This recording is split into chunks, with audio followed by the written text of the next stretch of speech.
connections to do everything that's required to become an influencer, honestly. But if you were an influencer, that would be your job. You'd have the time. Yeah, but I don't want to. Like, I don't feel the need to be like... No. Podcasters are weird white dudes. I don't care about being like socially famous, you know, like... Nobody wants to be... Okay. The lack of honesty in this room is just frightening. Who wouldn't want to be an influencer? Sounds pretty sweet. You engage with brands, you just put yourself out on platforms all day, you go to really nice places. Sounds fucking epic.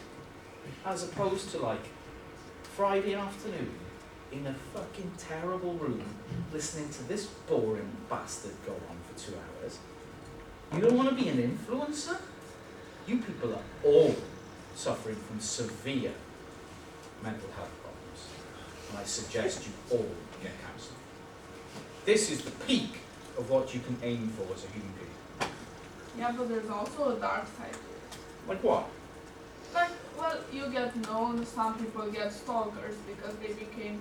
Stalker boo-hoo, I'd be glad you there's also, you can throw your whole career to I'm not getting any, you know? You can throw your whole career to trash with one simple mistake you're not even aware you're making, usually. Like, okay, and so let's say all that is true. And then what's your second option, like after doing that, if you've been doing this for most of your life? Let's say all of that is correct. And I don't think any of it is unreasonable, right? So, why do people do it then? Because we crave attention. Do we? I guess it's several reasons. Some want attention, want to feel appreciated. Some just want the money that comes from like the easier work, like without. Oh well, I don't think it's given your comments and like the amount of work that it takes. I'm not sure it is. No, easy, it's not easy, but it's easier than doing office work. It's a bit like in terms I don't know of why like, office work is a piece of piss. Yeah. Sitting your ass all day drinking tea and fucking putting stuff in a spreadsheet. Fucking easy. yeah, but it's boring and stuff. And being influencers, you get like to see places, do things. So you're just making the argument that influence is good now. It's more interesting stuff, but I still wouldn't want to be one, honestly. It's not dishonesty, I just wouldn't want to be one. Okay, I was going to say, all jobs have things that are good about them and bad about them. name a good thing about my job. Yeah. Fuck off. Like, but they all have things that, could be in favour of them or could put you off them. An influencer is kind of one of those jobs that have, like, a lot of good things that you could take away from it, but then it also has a lot of risks and a lot of things that are difficult. It depends if it's worth it to you. Yeah, I mean, undoubtedly there's people who want to do this, right? I've had more than one student on this module in the past whose aim has been to be a social media influencer. Yeah, but To my knowledge, none of them have been successful. I mean, for a myriad of reasons, but there is more than an element of fortune about getting influencer status. There is also something which people don't really understand, more than an element of selection about who becomes an influencer on social media. The applications themselves have a large role to play in who becomes visible. There is choice going on the part of the application and algorithmic governance going on, and a lot of people can't seem to get that in their head, that you can work really hard at this, but if the algorithms of the app don't select you to be spread in that way, you won't be. There's no magic formula to unlocking that. The algorithms are dark. We don't know why some people are selected in that way. We can have a guess, right? There are certain characteristics which people have when you can get, okay, that's obvious, but there's not really a very keen understanding of why that is, although there is academic research out there which looks at who becomes influencers and why. It's still not a very good rule book. I mean,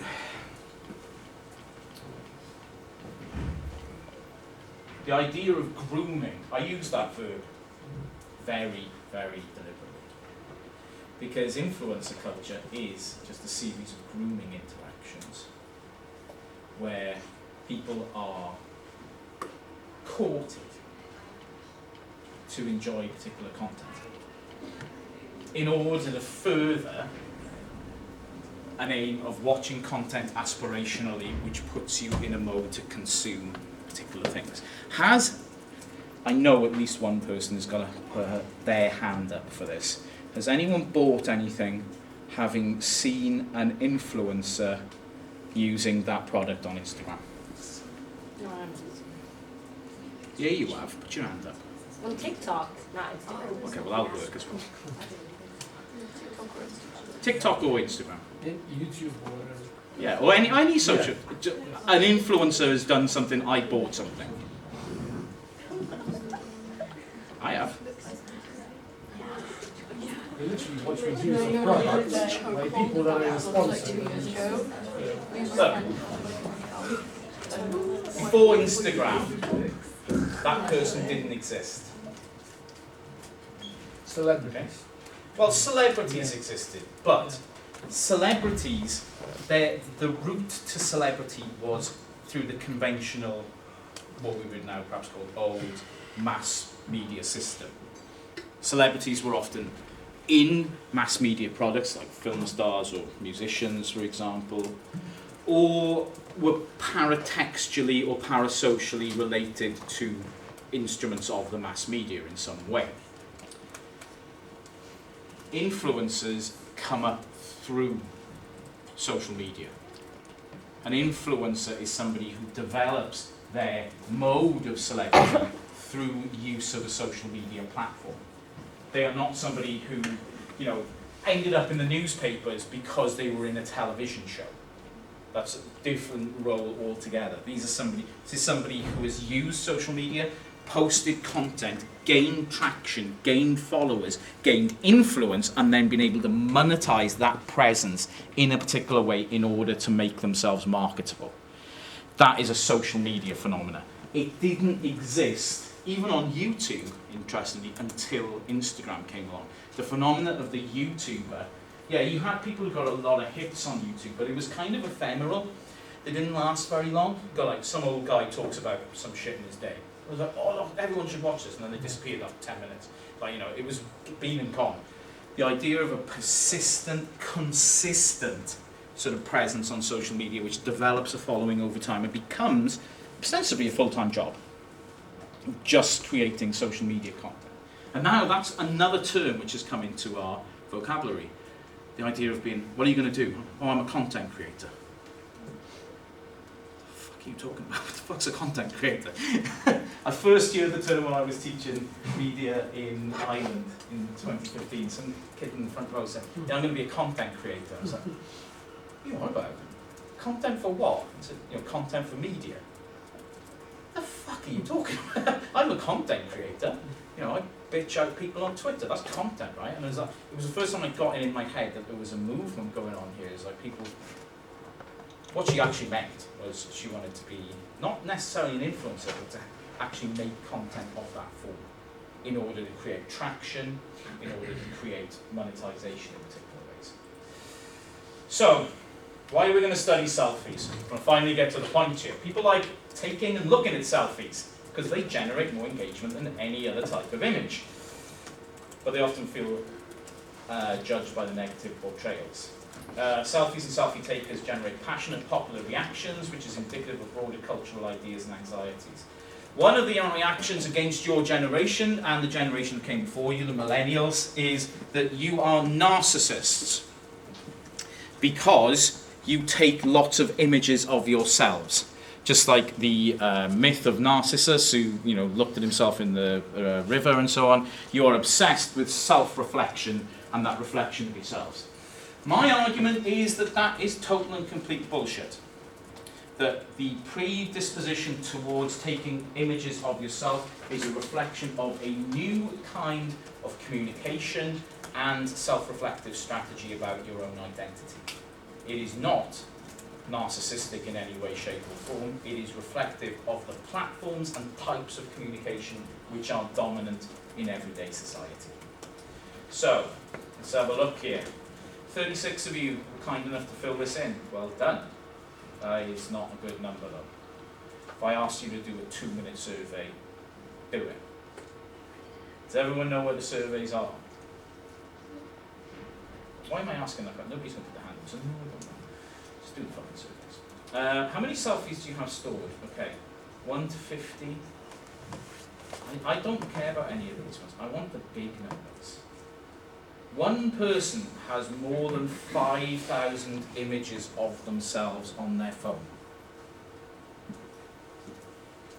What are we to make of this? They've had their phone for a long time? Possibly. They haven't upgraded for some time. They've got a shit ton of data. They're backing up. Their cloud account is fucking huge at this point. They feel very good about themselves, probably. Or Like the opposite. confident. They've taken 5,000 images and couldn't find one to put up on Instagram. No, I'm not talking about myself. That wasn't me. I hate selfies. I know, I'm not talking about you either, but I'm counteracting the point you make. I don't think we can ascertain from this whether they feel good about themselves or not. Oh, well, I probably just assumed they're posted selfies, but yeah, actually it could be just like drafts. I mean, there's one person with over 1,000 here. Look at this. I mean, these numbers are not extraordinary. How many snaps did you take? Did anyone take a bonkers number?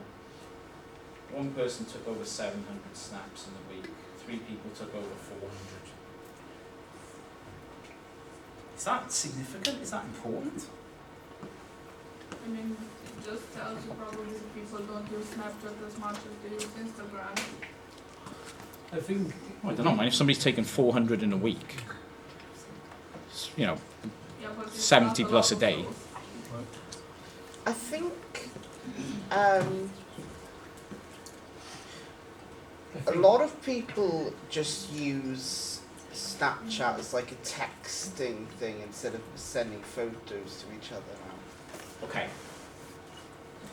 I Why is yeah. Why is that important? It's not what the app was originally designed for. Oh, it is. They designed, presumably they designed it around the whole sending disappearing photos. Yeah, and like, I The guess thing that doesn't exist. Not quite. I'll come back to your point in a second, Reece. I feel like the shift, so I don't know if you do this survey every year, but literally there is a shift. Probably if we did this survey last year, 2 years, or maybe 3 years, like probably more Snapchats, because people were more using Yeah. Snapchat, that's one dynamic. it was But probably then meant also for we're like, changing as a generation, so we're less using, so now, probably 5 years ago, maybe more people of us were using Facebook, and like, now we're on Instagram, parents are on Facebook, and whatever, now Sure. youngsters Yeah, it's are on coming to TikTok, you so, guys. You know that, like, right? it's dynamic, so. In the next 10, 15 years, you're all going to become parents, right? And yeah, well, a lot of you are. And then you're going to be on Instagram. And when your kids get to the age of using this, none of them will go on Instagram because the only people on Instagram are you. Old Yeah. and boring. but I guess it was also meant for like fast communication, the idea of Snapchat, because I've been using Snapchat for a while now, and ever since I had it from like 14, 15, people never really posted highly edited photos. It was literally stupid Okay, that- photos. That Done- contributes to Reese's point. I'll come Yeah, to that. done I blurry. was just going to say Snapchat isn't about the quality of the photo. Okay, it's a very important thing developing here. The reason why I ask about how many snaps are sent is this. Snapchat isn't a photo sharing app. It's a communications app. It functions in the same way that WhatsApp functions. It is not Instagram. Instagram is an image sharing application. Snapchat is a social networking application. But the primary mode of communicating on Snapchat is via an image rather than a message. Or if you like, the message is the image. Encoded in those images are meanings which the other person decodes, just like any other kind of visual message. So when people say, oh, Snapchat is more rapid and, you don't have as much presentation of the image and so on, you don't have much preparation and so on. So, yeah. because you are responding in real time as you would in a real-time messaging service. That's the point. And at the same time, you are using that application to encode particular messages which you don't want to write, but which the other person can pick up. If you're making a mood out on, you know, yeah, exactly. You are communicating mood, you are communicating emotion, you are communicating desire, you are communicating, you know, what you want to do in that evening, etc., etc. You're able to do that through encoding it through the image that you send. This goes right back to the beginning of the lecture when I was talking about not just do you guys take more photographs and therefore have more skill at photographs, but it is the interpretation. You are able to read into images meaning. I can't do that. Somebody sends me something, and I'm like, just fucking tell me what you want. I don't get it, right? Unless you tell me what I want. Don't do it. I am not 20, I'm 42, I didn't have a camera until I was a kid.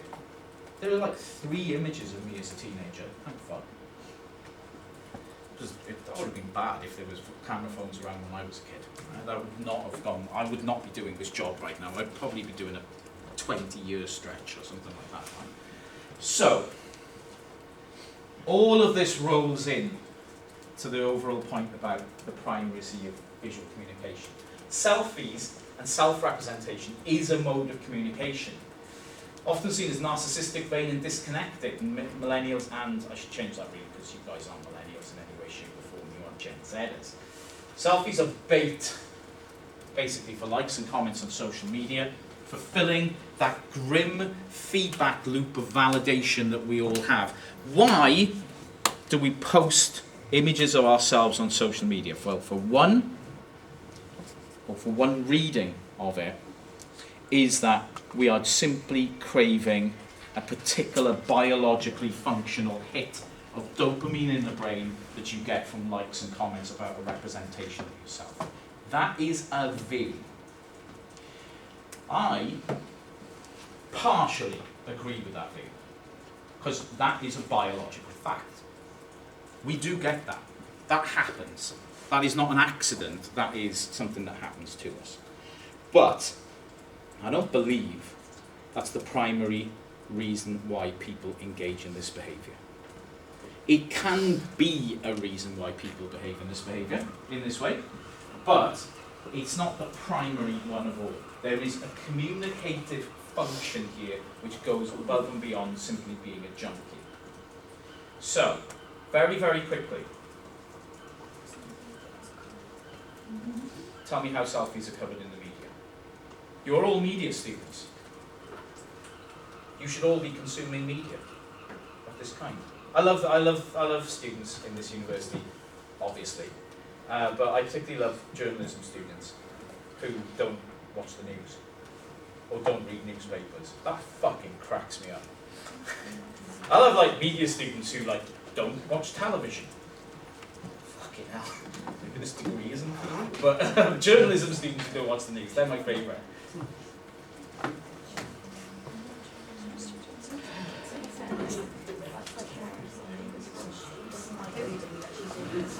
It's like being a marine biology student and not going swimming. It'd be hilarious. Being an economics student who doesn't spend any money. What the hell is going on here?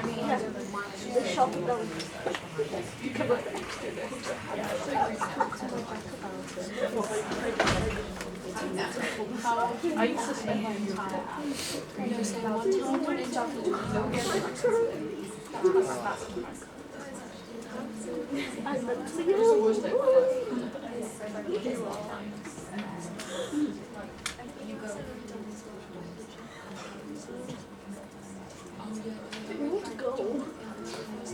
I stayed up until 7 a.m. That's it. Like, I stayed up like, I stayed up until morning, and then I woke my mum up in the morning. So usually I wake up in late at night, but I woke up in the morning.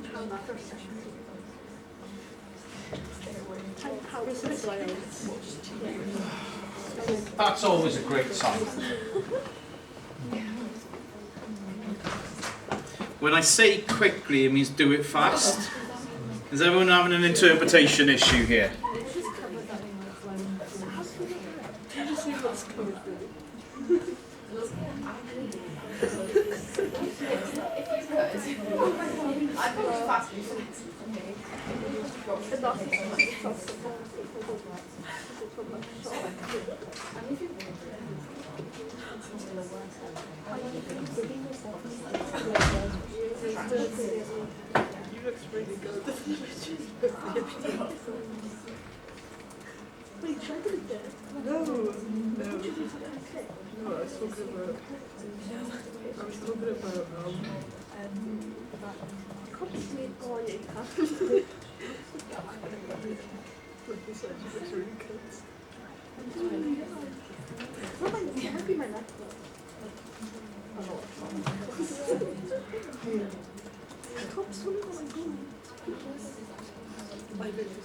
This might be the most depressing thing that I've ever experienced as a lecturer.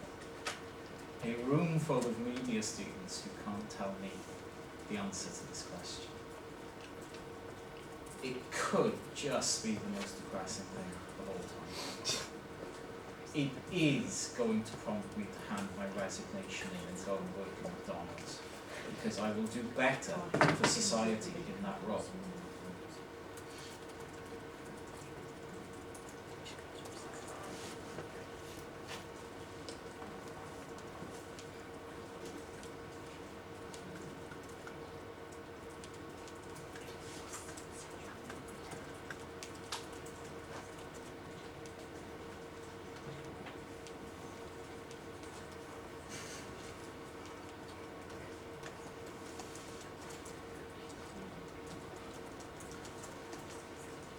Okay, I have no more time to cover this topic.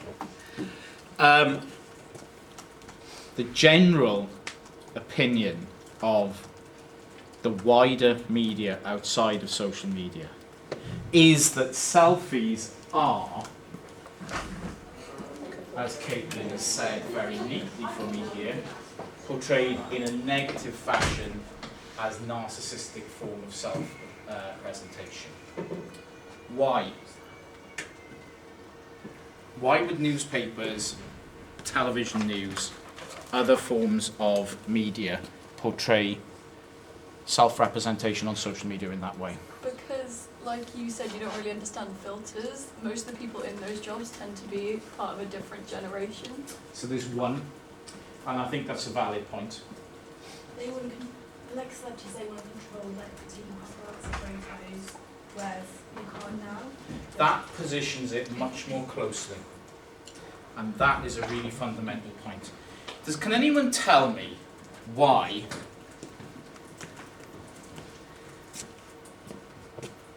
newspapers had a big problem with the internet when it first emerged in the 1990s? Everyone was saying, well, the internet is just full of filth and porn, and you know, kids are going to be wrecked, and you know, it's going to be the worst thing that's ever happened. Why would newspapers say that? Alerting the user individual to find their own information rather than Partially, relying on the media. partially. Poses as a threat. Thank you. It poses a threat to their business. The very existence of self-representation on a platform poses a threat to the business model of other media forms. If you are going to spend an inordinate amount of time creating content on and consuming content on Instagram, what are you not doing? Reading newspapers. Reading newspapers, watching television, watching movies, listening to the radio, going on other platforms, etc., etc. Therefore, this dominant form of production of media and consumption of media gets criticised in other media. Well, shock me. As we see advertising revenues plummet for newspapers and television, we see the predication of criticism of content of social media as being shallow and narcissistic. Well, guess what? I've seen Love Island. Shallow and narcissistic, you don't have a fucking leg to stand on, I'm afraid. It is another indication of Instagram culture and the predication of Instagram culture. So we have entire television shows set up to cater for Instagram culture, like like that. So, selfies are covered in the media in a largely negative context. There are a couple of reasons for this. One, never harms people to stoke up an intergenerational culture war. Always a good thing. What do we think of boomers? I see ringing endorsement here for your parents and grandparents.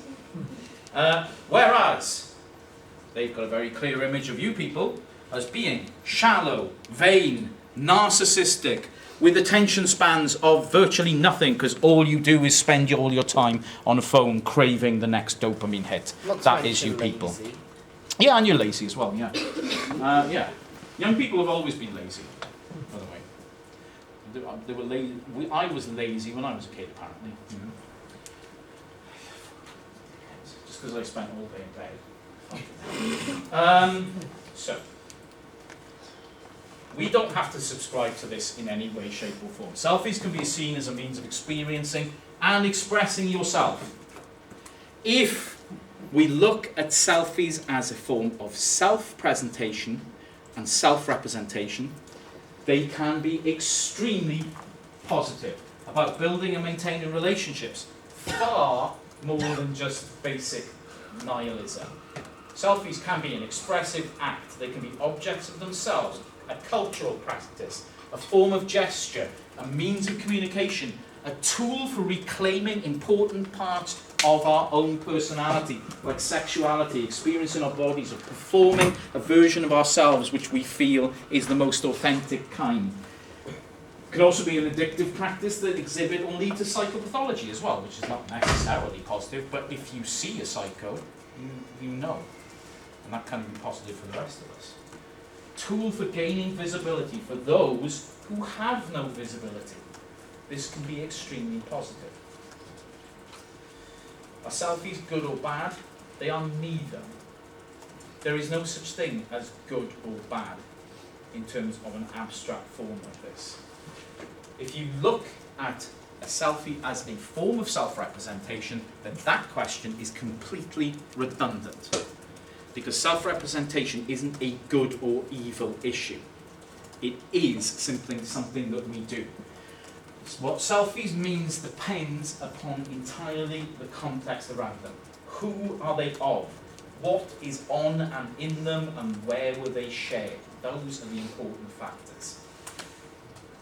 To have a particular culture, you have to have 5 elements, according to Kat Tiedenberg: symbols, language, values, norms, and material artifacts.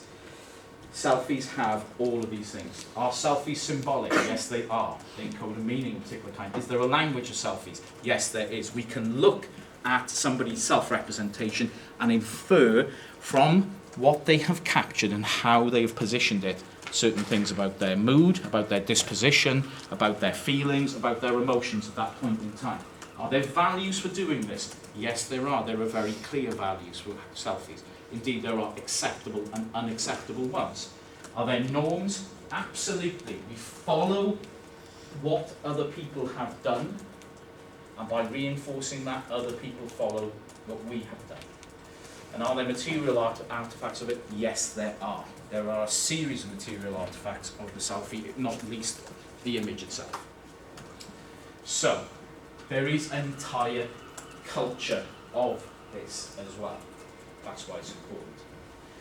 If we look at the definition, and usually I will tell people off if they ever use a dictionary for a definition, and that goes doubly so when you're in second year, but I'm going to do it myself here. So, what exactly is a selfie? A photographic object, so it has to be a photograph. It has to be taken of oneself, but it's a self-representational object. Taken of oneself, but it doesn't have to be an image of oneself. And it has to be digitally networked. It has to be taken and uploaded in some way. A selfie must be a shared thing. So those are the basic conditions of what a selfie is. These are very, very important. It has to be an image. There are other ways of representing oneself, but this is image-based.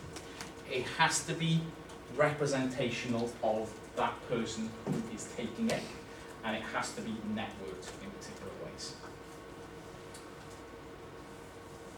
So, as I said, must be a photo, must be intended and legible as self-representation, has to be technically afforded, easy sharing through networks. Not necessarily your face, because there are other things which could represent you. And that could still count as a selfie. And it must be possible to share it. Doesn't actually mean it has to be shared. So, self-representational networked photographs.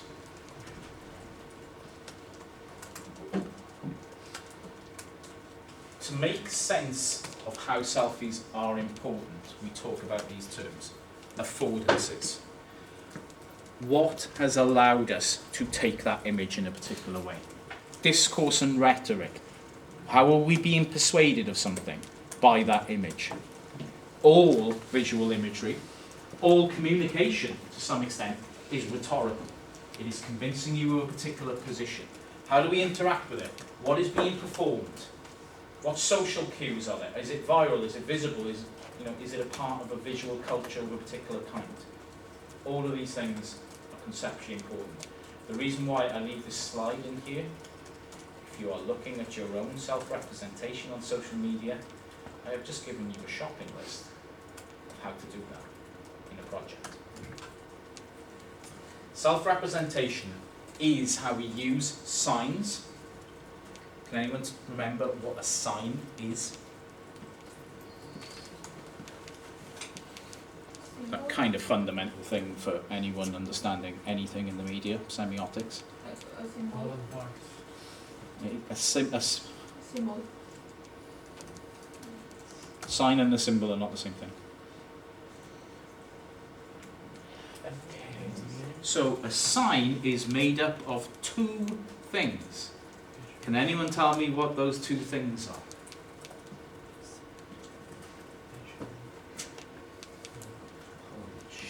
Holy shit. Do you know all the stuff you did in the first year? You're supposed to remember that. It's really important. So sign is made up of a signifier and the signified. A signifier is an object, like this.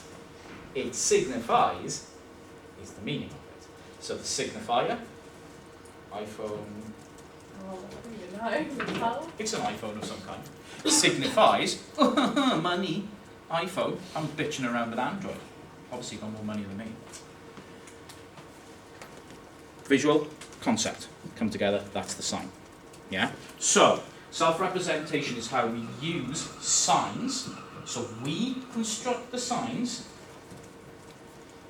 images, representations of things, and concepts which are linked with them, in order to attribute meaning to ourselves via whatever it is we've chosen to stand in for ourselves. Could it be our face? It could be what we're wearing. It could be the location that we're in. It is a self-representation of a particular kind. And we have chosen this in order to create a meaning about ourselves. So selfies are not purely about just that's me. We are constantly creating meanings about ourselves through this practice. So these things are personal but culturally informed. We are trying to make communications of particular kinds. Representation is what indexes ourselves to others, according to Stuart Hall. So our self-representation is vitally important in terms of how other people understand us. This is why you have dressed this way today. You are all making a statement to other people in this room. People are looking at you and are indexically filing you away based on how you look, how your hair is, what glasses you are wearing, what stickers you have on your laptop, what laptop you have, what phone you have, what trainers you are wearing or shoes, whether you wear a watch or not. Who the fuck wears a watch today? You all have a clock in your pocket. Why do I wear a watch? Looks cool. Does it? Might be given it as a gift. Nah, I bought it myself. I wear one because other people don't. That's all. It's a way of differentiating. I have a nose through my ring. No, ring through my nose. I could have gone bad, that sentence, right? I have a ring through my nose. Why? Because other people don't. Well, some people don't, sure. What does it serve to do? You're rebelling against something. Ah, come on, rebelling? 40 odd. What have I got to rebel against? I'm an associate professor in a university. I'm the least rebellious. Because you like the way it looks on your face. Interesting. I do. But is that the only reason why? No. That would be pure. And that would be authentic. But I'm not an authentic human being. I'm as flawed as everyone else. What else does it do? It creates a statement to other people. I got this thing in the middle of my face. People will see it.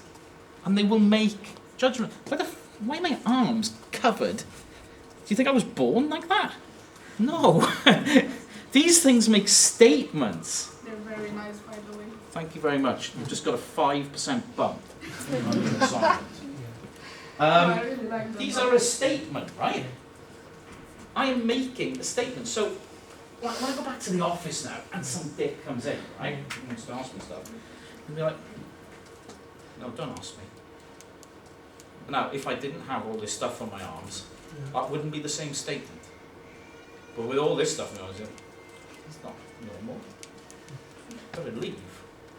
Leave him alone. Don't come near him because he's clearly... And it makes statements to my employer, right? My employer says, well, but does Leighton have the capability to, really, apply himself in certain ways? And it's like, I can sit in a chair for 5 hours getting stabbed. Don't tell me about application, bitch, because I'm fine, all right? So, all of this indexes me in particular ways. Yeah? And it's to an extent, it's deliberate. I can't control how people do index me. Some people might look on these things and kind of agree with the way that I want to be seen. So we think back to Stuart Hall, that would be a hegemonic reading, it affirms the kind of message that I want to put across. But some people might oppose that meaning as well. Okay? It's interesting that I'm using Hall to talk about Hall here.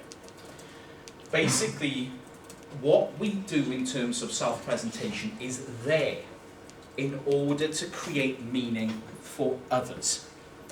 Our self-representation to ourselves is not unimportant, because the way we express ourselves is a very important way in terms of understanding ourselves. But it is that way that we identify with ourselves is also how we want other people to identify us too. And so the statements we make I'm not just talking daily, I'm talking like on a minute by minute basis, are incredibly important in constructing that. So is self-presentation and presentation face the same thing? Absolutely. Our primary mode of self-presentation is the face. Historically, this has always been the case. In terms of the socio-biological path of human beings over time, the presentation of ourselves has been primarily facial. We live in an age now where that doesn't necessarily have to be the case, but it's still, if you look at the volume of images which are not just produced, but also those which are most consumed in terms of attention, it is people's faces. This appears to be hardwired. When babies are born, the thing that they stare most at, right from the first couple of hours of being born, is people's faces. You show them things, they'll have a look, but they'll lose attention really quickly. But you put someone's face close to that, they will look at that face for longer than any other image. This is long-held psychological research on this, dating back nearly to 100 years now, when people have been running I guess experiments it's like this. also kind of how we relate to people mostly, because we relate to the emotions they put on their faces, so I guess. Absolutely, and we read emotion by looking at someone's face. So the presentation of the self is a function of the selfies that we take. anything to do with self-presentation is to do with this guy.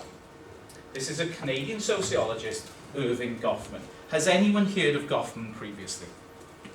Ollie, yes. I see a couple of nods here. It kind of fundamentally depresses me that nobody is taught this stuff at like 14. Because this is so important. Ollie. That's actually, I didn't know it was him. I just googled it because what I meant by face is a social representation of the person reflecting the respect, regard, and confidence others have in them, which the person in question is consciously aware of in himself or herself, and that's actually Goffman. Yeah. I didn't know It is that, taken but- from the presentation Yeah. of self in everyday life. Yeah, I think it's like page 1 of that book. For Goffman, everything that we do to manage the impressions we make on other people is self-presentation, and everything that we do is self-presentation. For Goffman, this is the most fundamental aspect of human existence, is that we present ourselves in particular ways. We are social animals, and we are always constructing ways in which people see us. Now, what Goffman is really talking about here is a very simple idea. Lily, please stand up. Why me? Because you were standing right. People who sit in the front row get everything they fucking deserve. Right? Turn around, Bill. This, my friends, is Lily. Some of you may know Lily, some of you may not, but this is Lily. She's so tall, she's dressed like such. Yeah? What's Lily trying to say? Because she is trying to say something. Let's not be nasty to Lily, because Lily is nice. Oh, You're welcome. sweating. Sit down before you fall. See how hard this job is? Now, Lily is making a statement. Okay? Lily has managed her self-presentation in a particular way. And you do this all the time. Okay? And sometimes you won't have all these people around. You might just have these people around. And your self-presentation will be different because of that.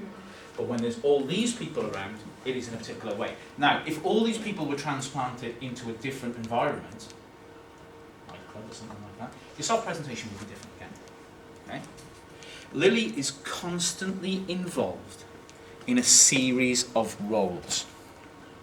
What Goffman was interested in is how do we go through life playing different roles all the time. It may come as a surprise to you. This isn't me.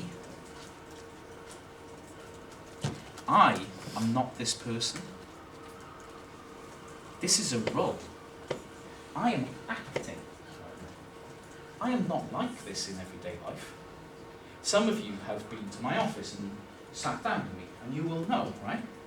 I'm not, well, a little bit, but not so much, right? A bit less. At home, I'm nothing like this. This is a role. This is an act. I used to be a stand-up comedian, for example. That's an act. That person I was playing is not me. That is just as well, because that person used to say some fucking horrific things. Because that's what type of stand-up comedian I was. But that's not me. I am playing a role. Now for Goffman, we do this all the time. We are continually adopting different roles. Yeah? At the moment, some of you are adopting the role of student. Not all. Some of you couldn't give a fuck, to be quite honest.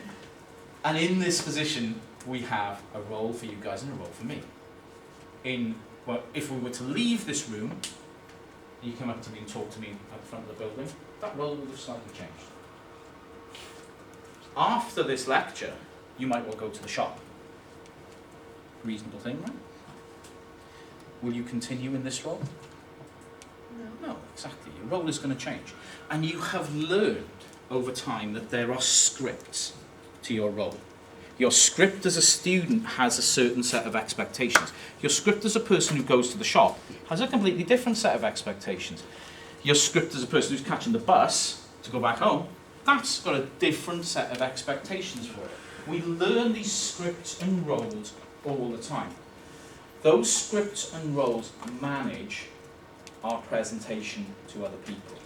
If you went into the shop and just started picking up items off the shelves and trashing the entire place, you have not played the role correctly. And people will have a certain impression of you as psycho. You probably don't want that impression as psycho, because, you know, psychos do not get on in life. Psychos are frowned upon and are locked away in institutions. And you don't want to be locked away in an institution, you want to be free. I labour the point, but we have this process, which we learn. We manage the impressions we make on other people through those roles that we play. And we are always and continually doing this. This really is what Goffman's whole thing is. Goffman calls these strategies of self-presentation. You tell me what your strategies are, but do it real quick because we ain't got a lot of time and I've still got like 20 slides to get through.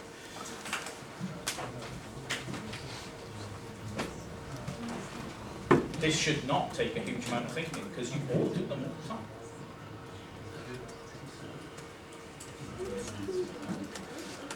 Unless you don't use social media, which means you shouldn't be doing this module.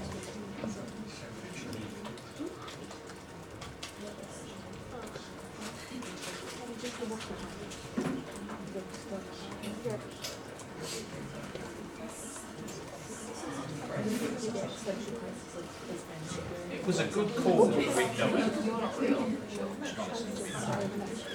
It was a good call.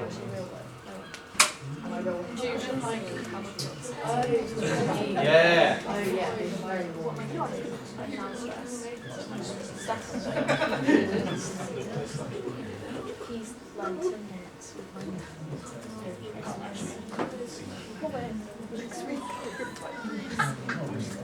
How's that going to you?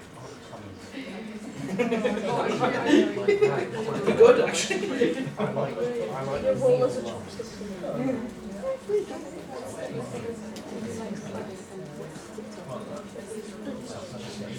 Consume all the YouTube stuff. Let's say I watch a lot of podcasts and videos. I self-present myself.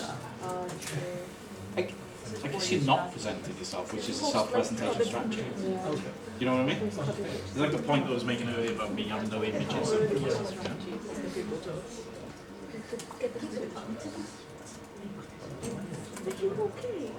Are you lying? Yeah. Yeah. Well, no. I mean, what I mean by it is. Oh, am I lying in the presentation? Yes. Yeah, obviously. We will come to that.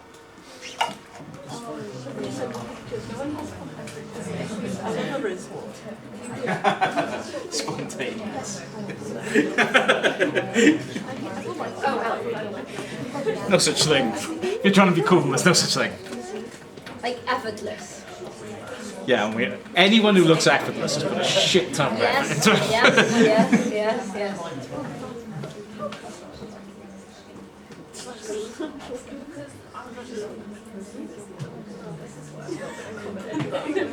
Oh, you're failing big time.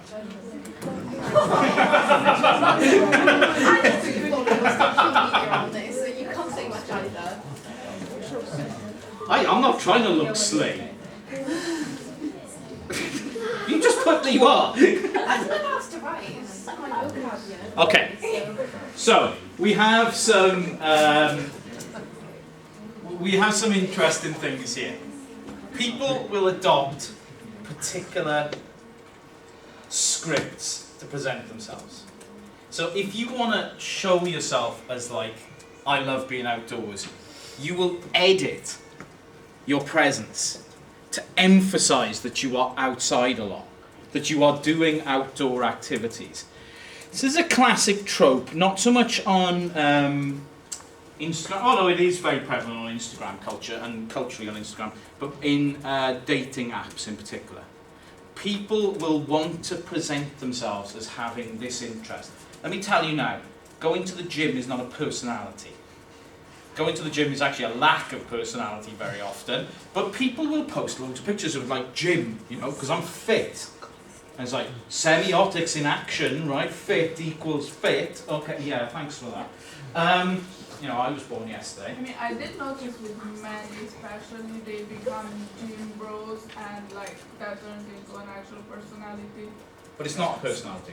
No, but like it appears to It's be, a self-presentation technique, Yeah. right? To present yourself always in that context, or predominantly in that context, create a meaning for others. What I think a lot of people don't reflect on is that that meaning can be seen as being negative as well as positive. You know, and culturally, those things are possible. You know, are interestingly seen as negative at times. Anyone who looks spontaneous isn't. So Alice wants to look spontaneous and cool at all times. She's putting a huge amount of effort into that. Okay, but it's to create a particular meaning, right? Okay, Caitlin, you want people to think you're happy and having fun all the time. Yeah. Are you? No. Oh, there we go. Okay? You look like you're happy and having fun all the time, but Caitlin is a human being. She is not a caricature on social media. But the caricature is of that way. The self-presentation strategy is of that. Let me say, Caitlin is an authentic human being and is not of that mean kind, right? So, this is interesting just as a thing. The best version of ourselves. Now, self-presentation strategies are not always the best version of ourselves, but in particular, Instagram as a platform is the best version of ourselves. The social norms and the conventions of use of Instagram encourage the best version of yourself. The images which are captured of you or by you, you will, and this isn't subconscious, this is a conscious evaluation of, is that something which can go on Instagram? And you will know, you will have knowledge of what are the expectations, first of all, of content for that platform and how it fits with your carefully curated identity on that platform. And if it does not meet those conditions, it does not go up on that platform. We don't post garbage on Instagram. Even on private accounts, you might have slightly lower standards of, you know, what is acceptable compared to a public account, but there are still standards, and we are consciously aware of playing to those. So self-presentation is not about strategic performances where you try to fool people into appearing into what you're not. These are the acts that emotionally intelligent people do to persuade their interactional partners of the version of the said situation they are in. You recognise that you have emotional intelligence and you can communicate those emotions, and that others on the platform you are sharing information on also have that nuance and understanding. Which is again why I say visual communication is incredibly important to your generation and incredibly nuanced, because you can both communicate visually and understand visually in ways that other generations can't. Therefore, selfies act as a form of self-presentation, and they allow us to be present in particular ways. Now, there's a huge bunch which you can use for your slides here. I'm going to talk again, third week in a row, about Anthony Giddens, the sociologist. Remember in week 1 and last week I talked about Giddens and this duality of agency in society. Platforms appear people down here. Platforms allow us to work in particular ways, and then we shape the platform above us. What Giddens also talks about is self-identity is a person's own reflexive understanding of their biography. Our self-identity, yeah. Sorry, can you just leave it here, please? Thank you. Our self-identity is part of our ongoing understanding of ourselves. We represent ourselves in particular ways, and that becomes part of our biography. And therefore, platforms like Instagram become a way of keeping a narrative about ourselves going. We use them to create the story that we tell ourselves and tell other people about who we are. Self-identity is that story. Self-presentation is that story. So this is a project. This is not just a single item. It's not just a single representation all the time. There is an overall narrative that this fits into.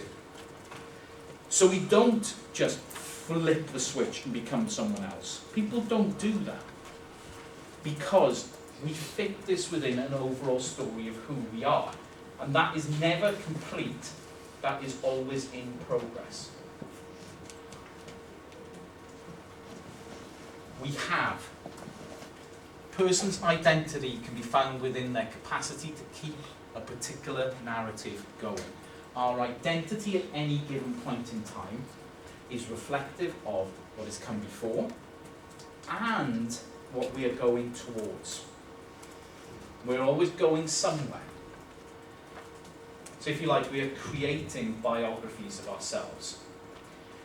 Therefore, sites like Instagram, applications like Instagram give us new ways of doing that. Now, what something like Instagram does is allow the visual to take primacy in that story that we are telling about ourselves over time, and indexes ourselves in particular ways. And therefore, we are always performing when we are doing this, performing ourselves in the context of our own self-narrative. So, if I was to ask Lily to stand up again, but I'm not going to because she gets really nervous, right? If I was to ask Lily to do it again, having told you all this, what we would understand is that Lily's self-presentation isn't just a set of random choices you made this morning, but is actually reflective of a story that Lily tells you and herself every time you interact about who you are and what you're going to be. And at that point in time now, that presentation of the self is an important marker of both those things. Biographically, you are doing this. Now, I'm talking here about images, but the way we look, the way we dress, the way we address other people, the way we present ourselves to other people, the way we interact with people, the way we treat other people, these are all aspects of that self-presentation. And we are doing it all of the time, constantly, in playing different roles. And those are reflective of where we've been and where we're going. This is a complex set of situated practices. This is not just random shit which came out of nowhere. So, as with any performance, audience is always required. All performance needs an audience. If you don't have an audience, it isn't a performance.